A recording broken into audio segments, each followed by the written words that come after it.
Welcome to the 9th unit of the Aromatherapy for Home Use course.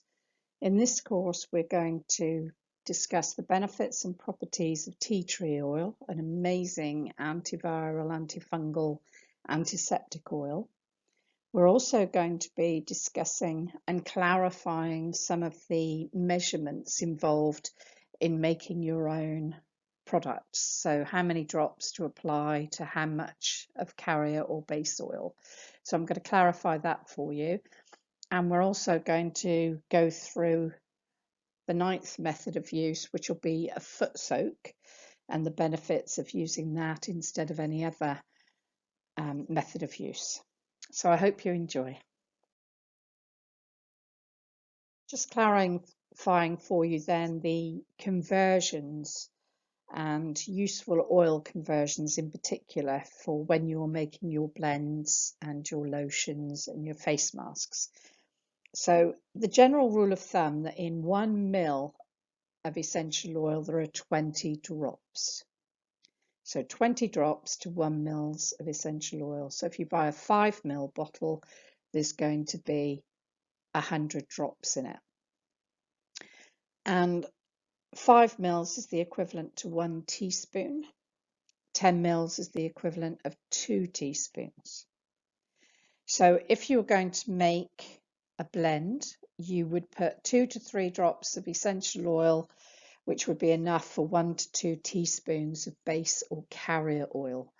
That would also include whether it's a shampoo, any lotion or cream. 3 to 5 drops of essential oil is enough for 2 to 3 teaspoons of base or carrier oil. So as I said all the way along, it's 1 to 2 drops to about 10 ml, 2 teaspoons of base or carrier oil. Tea tree oil is native to Australia, and our knowledge of the oil and its uses comes from the Aborigines who've been using tea tree oil for centuries. When Captain Cook invaded Australia, he found that drinking an infusion of leaves cured lots of ailments that the sailors had developed in their long voyage. It didn't taste anything like tea at all, but they called it tea tree, which was T-I rather than T-E-A. So they termed the phrase tea tree oil. Today, tea tree's been found to kill off MRSA on a petri dish, so it's the only thing that kills MRSA bacteria. It's one of the best anti-inflammatories, antibacterial, antiviral, antiseptic oils that we've got in our first aid kit. And it's a powerful immunity stimulant. So it's really good for using as a preventative when a lot of people are suffering from coughs and colds and flus and different conditions. It's a good preventative. The only tea tree oil that we use in aromatherapy is called Melaleuca alternifolia. There are 2 oils in Australia in the Melaleuca family, and the other one is called Niaouli. It's not a very common oil in this country, but in France they use it more often than they do lavender, and it does have a huge amount of properties and does smell very similar to tea tree. So it's the same family. But for our purposes, the only tea tree oil we use is Melaleuca alternifolia. Getting to know the character of tea tree oil, it's a top note and extracted from the leaves and twigs of the tree. It's got a funny smell, I think, tea tree. It's not easy to describe what it smells like. It's quite medicinal, but it is known to treat and prevent all types of infection which may invade the body, and these tend to be fungal, viral, bacterial. It's a good all-rounder which will prevent infection and also to stimulate the immune system. It's an antiseptic, antiviral, antifungal, anti-inflammatory oil. and one of the best oils probably for our first aid kit. When I went into hospital for an operation, I took a dilution of tea tree oil and cleaned every inch of the room I had in the hospital before I got undressed for my operation. It is an amazing oil for killing off MRSA and one of the best antiseptics that we have. I've sprayed a room after teaching when students have had nasty coughs and colds so that I don't get their infection. I've washed the bedding from the dog's bed to make sure that there's nothing on their bedding. I've put some in the vacuum cleaner to freshen and kill any germs. There's a multitude of ways that you can use tea tree oil. Also, these days they make a lot of products with tea tree. You can get shampoos, wipes, soap, all sorts of different products made with tea tree oil, but quite a lot of those are synthetic. Whereas if you make your own with the real essential oil, then they'll be a lot more effective.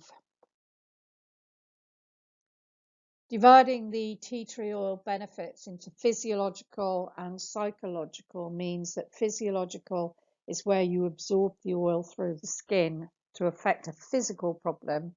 Psychological means inhaling the aroma of the oil to affect the way you feel emotionally or psychologically.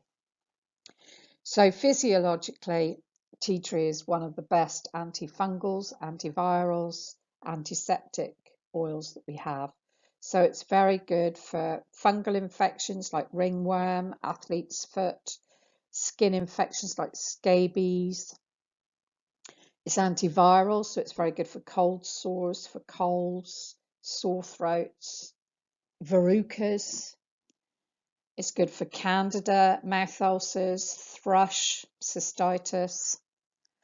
It's an immune boost, and it's very good for sciatica and neuralgia and migraines, as well as cleaning the skin, wounds, and helping to release the mucus from bronchitis and help alleviate and kill the bacteria that causes bronchitis.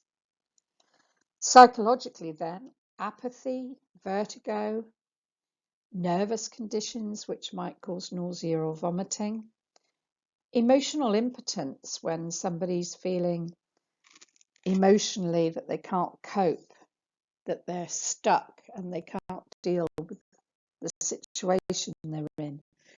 It helps to revitalize the mind. Very interesting oil, tea tree, and definitely in my top 10.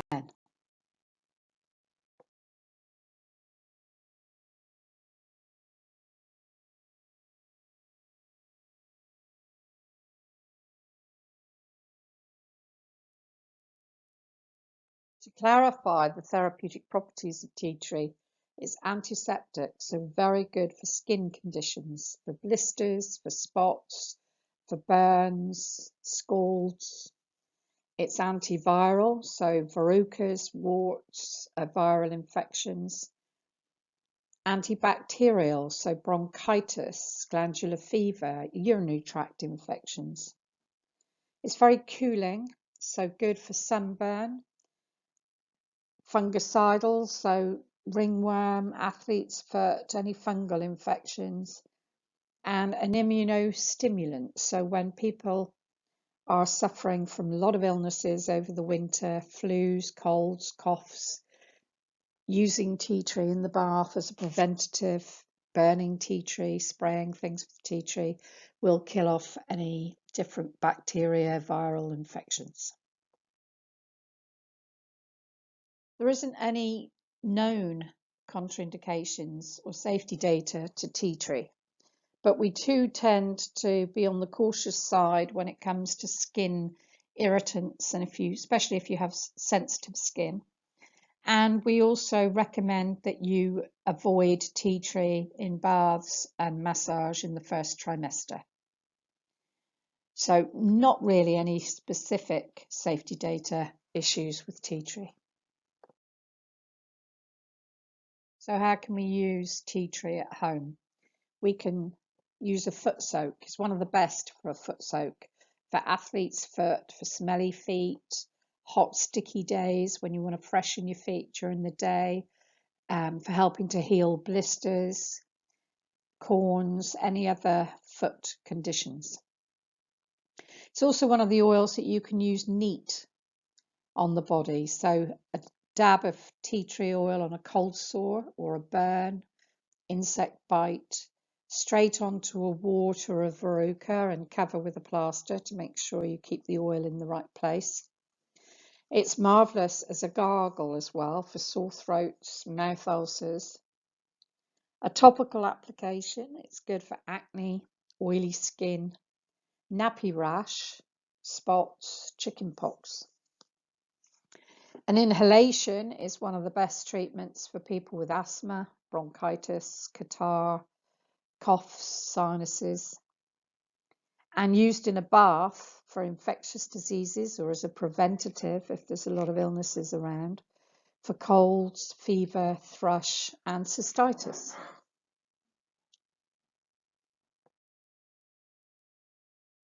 So what does it blend well with? Tea tree, strange aroma, as I said before, so tends to blend with a lot of different oils, but clary sage, geranium, lavender, marjoram, rosemary, and ylang ylang are the ones highlighted the most.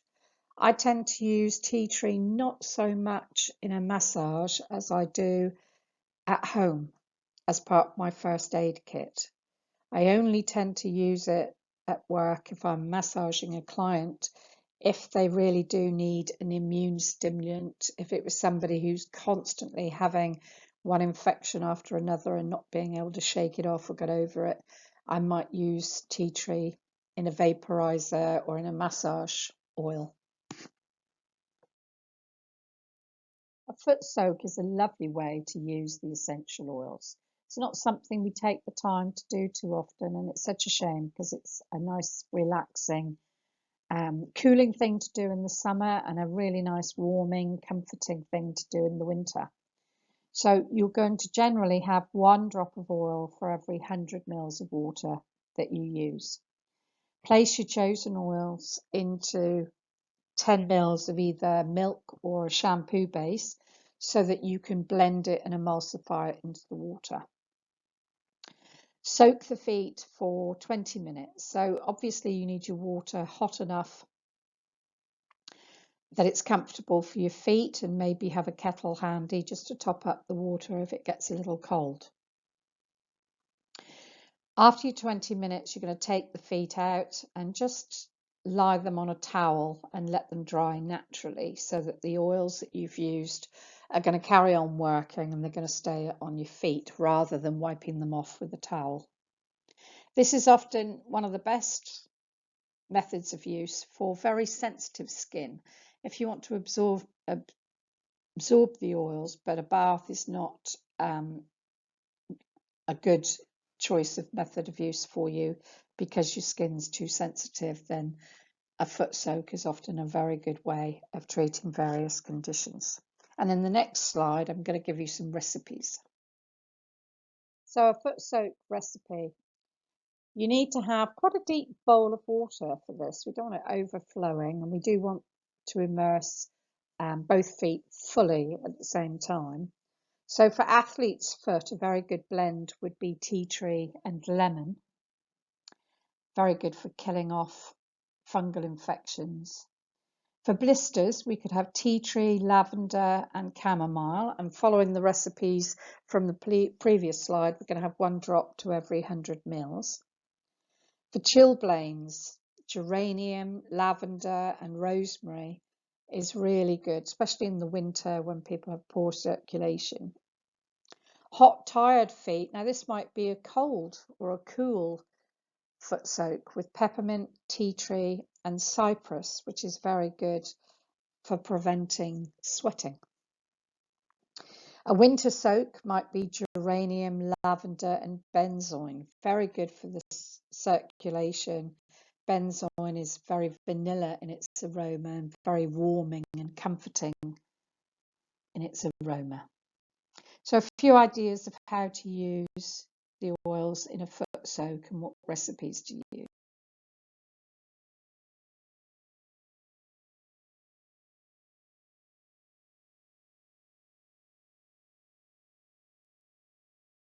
So tea tree could be quite a good lotion to use for any sort of skin infections, fungal infections on the foot.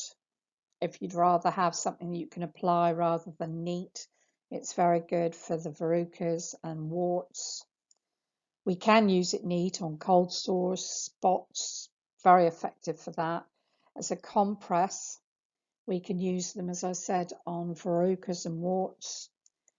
Not so effective on a tissue because inhaling the aroma might have a few properties in as much as, it's good for emotional impotence. But generally, I think the oil is much more physical than it is psychological. As an inhalation, breathing it in can help treat any infections, bacterial, viral. As a massage, it's really useful for stimulating the immune system. A vaporizer, you can use it to freshen the air, particularly if you've had somebody who's got a stinking cold or a cough or some sort of infection. A gargle is very useful for sore throat, mouth ulcers. A bath would be excellent for the immune system and for stimulating your own immunity. And a foot soak, as we talked just now about, for athletes' foot, sweaty feet, for any fungal infections. You should by now be covering the 9th oil out of 10 that are in my top first aid kit. I think you'll appreciate now how much difference there is between all of the oils and their own character that we've got. And tea tree is definitely much more medicinal than all of the others. I mean, eucalyptus, yes, that's very medicinal, and rosemary can be as well. But I think tea tree is the ultimate in a medicinal aroma and oil for any bacterial, fungal, viral infection. Much more so than some of the more floral oils like geranium and chamomile and the really citrusy aroma of lemon. The aniseed aroma of basil, which is very good for stimulating the mind and clearing the mind. So you have a variety of different oils now. And the last one I'm going to talk about on the next slide presentation is going to be clary sage, a very useful oil for lots of emotional problems.